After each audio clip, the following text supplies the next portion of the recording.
Greetings gastronauts, this is KeefCooks, I'm Keef, and today we're going to do an American thing, a bit of a classic. I'm going to make hot dogs, oh yeah!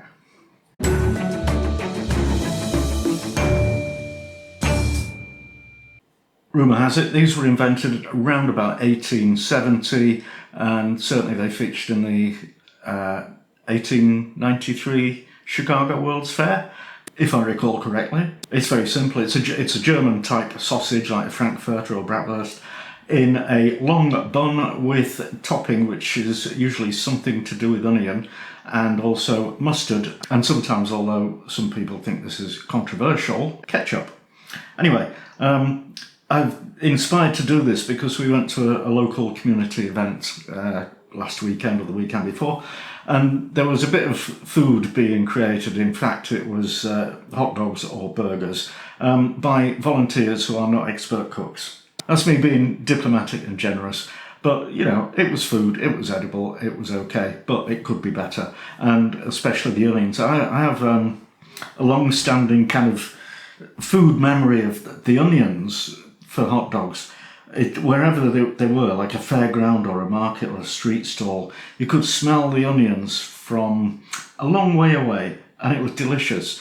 But it's not an easy thing to do, and I'm still not sure how they managed it. But we'll have a go, won't we? So, if you enjoy this video, give it a like, share, subscribe, etc. And let's do it. Let's make hot dogs. Okay, I'm not going to make my own sausages, ooh, but I am going to make my own rolls, because hot dog rolls, a bit like burger buns, they're often overlooked. In fact, burger buns have got better in recent years, but hot dog buns, not so much. People across the pond who are experts in these things recommend potato rolls, and especially a brand called Martin's, which we can't get any kind of potato roll over here. I've certainly never seen it. So I'm going to have a go at making my own. I've never done it before, but I'm sure it'd be wonderful. So for that, you need some potatoes. I've got about 300 grams of potatoes, be a bit less when I peeled them, 50 grams of unsalted butter, and a pinch of salt. And the type of potato, flour is recommended, so that'll be, in the UK, Maris Piper or King Edward's or Desiree. Across the pond, Yukon Gold. But actually, I usually do have Maris Pipers, but this time I've got all-rounders, which is an increasingly common thing. You know, recipes go on about floury or waxy potatoes, but generally the individual varieties in supermarkets are becoming kind of, you know, the lines are blurring. So I don't know how you make an all-rounder potato, but I've got some, so we'll see how that works. Should be okay. One of my potatoes is sprouting, but that's perfectly fine. Just cut that off. And it's as good as new, so I will peel them. Cut them into chunks.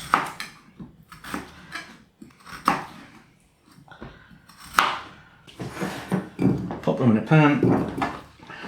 Cover with water. Bring it to the boil, turn it down to a simmer and let it bubble away gently for 10 to 15 minutes until the potatoes are tender. Okay, the spuds are tender. Fall apart when you try to stick a fork in them. So I'm just going to take them out of the pan and squeeze them through my potato ricer. You can use an ordinary masher, but a ricer is much better because you just can't get any lumps. It's not possible. I'm using a perforated spoon to get them out. I want that water, so don't bin it.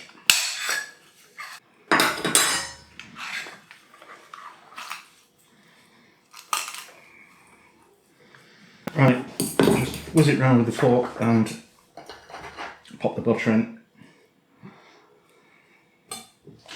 I'm not adding any milk or cream to the potatoes. So set that aside and let it cool down. It needs to be about room temperature before you use it in the dough. Alright, I'm going to make the dough for the rolls. So I've got 500 grams of strong white bread flour, the mashed potato, the potato cooking water, that's 250 ml. I may need some extra liquid, but we'll see. A teaspoon each of active dried yeast, sugar and salt.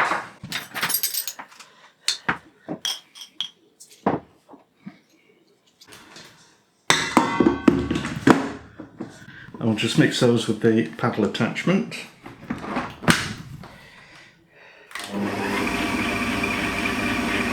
Then we'll add the mashed potato and the potato water and mix those together for a couple of minutes.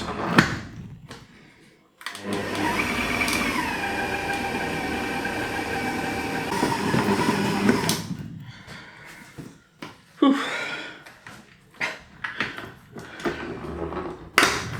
Okay, so that's I did have a bit of standby water, but I've not used any of it. This has all come together with the potato water on its own, so that's wonderful. I'm going to switch over to the dough hook.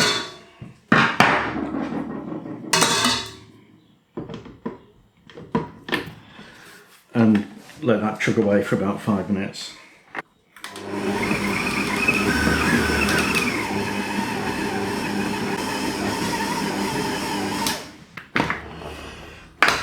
That's looking lovely. So I'm going to just put a bit of oil in a bowl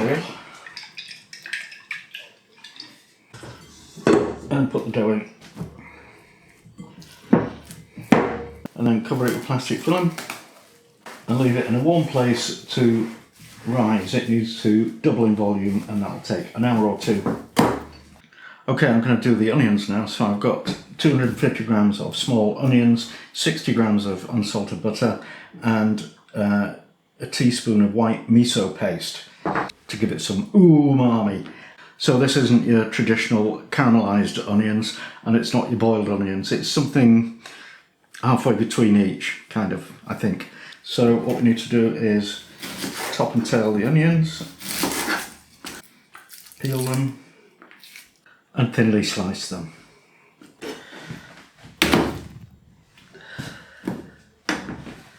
Now, to cook the onions, I'm going to melt the butter in a heavy bottom pan on low heat, and we'll add the onions and just stir them, get them coated all over, and then leave them alone for about 5 minutes.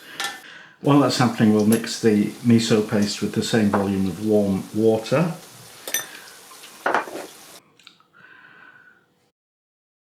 And then back to the pan, stir the onions and stir in the paste, and then turn the heat down as low as it will go.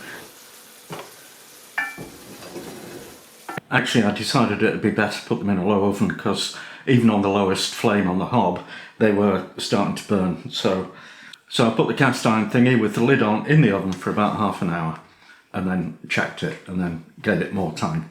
Okay, the onions have been in the oven for about an hour, possibly more, so let's check them out. Ooh, I reckon they're cooked. Okay, set those aside, then we'll check out the buns. Well, check out the dough, see how it's riz. Well, okay. That's risen somewhat. I think that'll be okay. So it's not risen as much as regular dough would do because of the mashed potato in it, I guess. So now you need some flour on your worktop. So I'm just going to weigh this dough at 985, which is pretty close to 990, and that's good. So I'm going to divide that into 9. Each ball of dough will be 110 grams-ish, because they need to be quite large, because my hot dogs are massive. I think I might have got this wrong. They do not look big enough. Look, is a ludicrous sausage. Actually, I did spot on the label, it says no roll big enough. The Brooklyn Big Dog, inspired by the streets of Brooklyn. Dino's brings classic American deli flavors to your home. You can't mess with an all-American classic. The Brooklyn Big Dog hangs off the roll, so your first and last bites is meat. Nevertheless, I'm going to make these 50% bigger. Okay, so now I've got 6 rolls, and I've got a baking sheet, actually a Swiss roll tray, lined with greaseproof paper and a little sprinkling of rice flour, which I'm running out of. You can use semolina or that other stuff, polenta. I've rolled the dough into sausages, pop them on the tray. And you need to leave plenty of space around them because they will expand. So I'm going to do these other two separately. Now cover them with a clean cloth, happy Easter, and leave them in a warm place to rise again for about another 30 minutes. Right, I've had about an hour and, well, they've risen somewhat. Yeah, they're not long enough, but, you know, as it says on the jar, it's better if you've got a bit hanging out at each end. So I'm going to just coat them with milk. And you want your oven heating to 180 degrees Celsius for a fan oven, a convection, or 200 for a conventional one, and that is gas 6, I think. Then we slap these in for about 35 minutes. Okay, buns are ready. Look at that.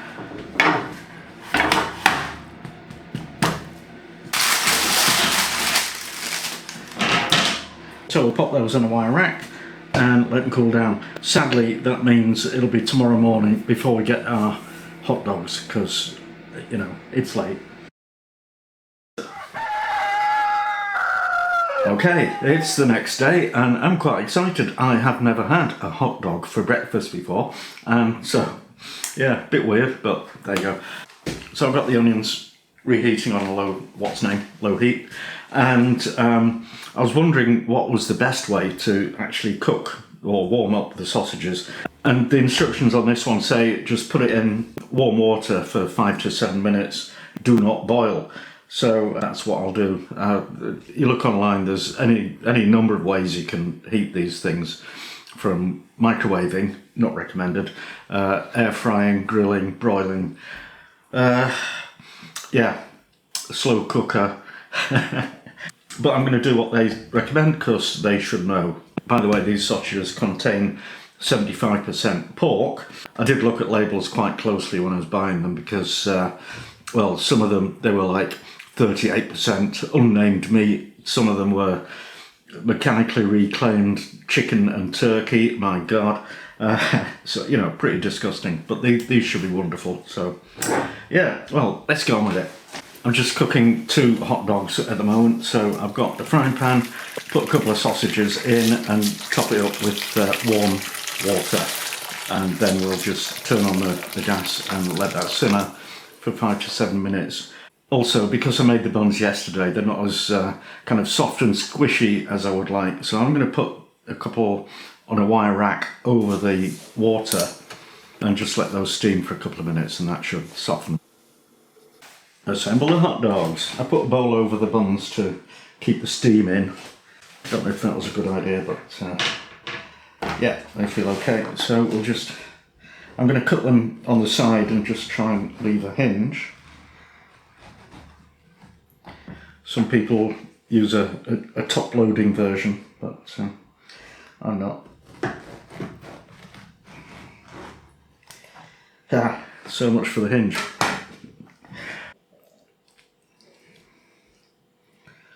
Lots of onion, the sausage, and then the mustard. It's got to be American yellow mustard, of course. And then I do like ketchup on these, so I'm doing that. What a mess. We'll take some pictures and then do a taste test. Okay, here we go.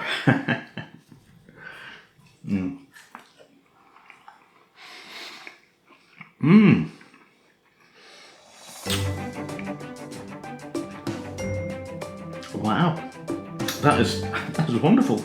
They're skinless, but it's like there is a little bit of crunch on the outside. The meat is smoky and juicy, and flipping heck, I'm amazed. That's just a sausage. Try and get a bit of bread. You know, it might not be the prettiest thing I've ever made, but it's actually one of the tastiest. That is amazing. I'm not a massive consumer of hot dogs, obviously, but that's definitely the best one I've ever had. So, Thanks for watching, and see you next time.